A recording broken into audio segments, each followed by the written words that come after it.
Halil Keci ka reaguar sërish në lidhje me bllokadën e krijuar në Kuvendin e Kosovës. Ai në një postim në Facebook kritikoi ashpër opozitën duke thënë se ajo po bëhet pengesë e shtetit. Keci u bëri thirrje partive politike që tash bllokojnë situatën, për ndryshe i paralajmëroi se do të pësojnë në zgjedhjet e ardhshme. Ishin i dorë nga bllokadat, populli tashmë e ka kuptuar qartë se kush po i shkakton dëmet shtetit dhe të ardhmë son të përbashkët. Kjo që po bëni do t'ju kushtoj shtrenjtë në zgjedhjen që do të vinë, shkruaj në Facebook. Përcjell bota sot në vijim shkrimi i tij plot. Kur opozita bëhet pengesë e shtetit, jo zëj popullit, por vegël e bllokadës. Në hijen e bllokadës nuk ka dhe ka vetëm turp, një zëj fuqishëm nga zemra e popullit jo thërret. Prekni kokën, vëdijsoni dhe mos i gëzoni armiqtë tanë me përçarje. Kosova nuk ka nevojë për lojra politike, ajo ka nevojë për bashkim, mençuri dhe përgjegjësi kombëtare. Kë mund të fajsojmë dhe të akuzojmë si bllokues dhe sabotues të ndërtimit të institucioneve shtetërore? A duhet fajsojmë pozitën e cila i ka fituar zgjedhjet me mbi 42% të votave të qytetarëve shqiptar dhe që gëzon legjitimitet demokratik?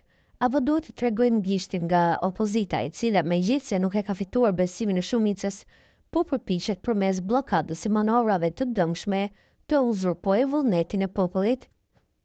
Sot, përballë një situate të ndjeshme politike, opozita e bashkuar me pakica jo shqiptare, përfshirë përfaqësues të komuniteteve që tradicionalisht kanë bashkëpunuar me agjendat e jashtme, po përpiqet të arrozojë një qeveri që e ka legitimitetin qytetar dhe kushtetues, jo me ideja për programe më të mira, por me thirrje të paturpshme si dorëzohuni, se po duam me trozu.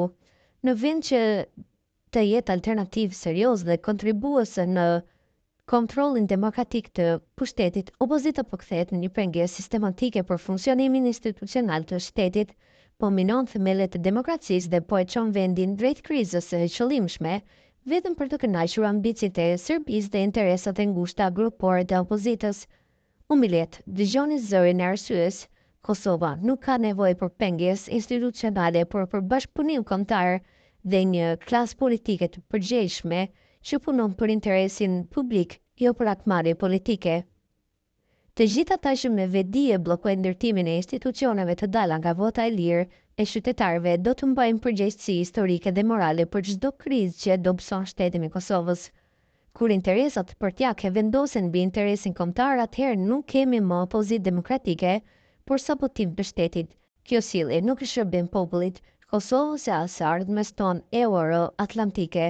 Kosova është ndërtuar me gjakun e dëshmorëve dhe sakrificën e brezave, jo me bllokime, shantazhe apo pazare politike. U bën thirrje opozitës, hiqni dorë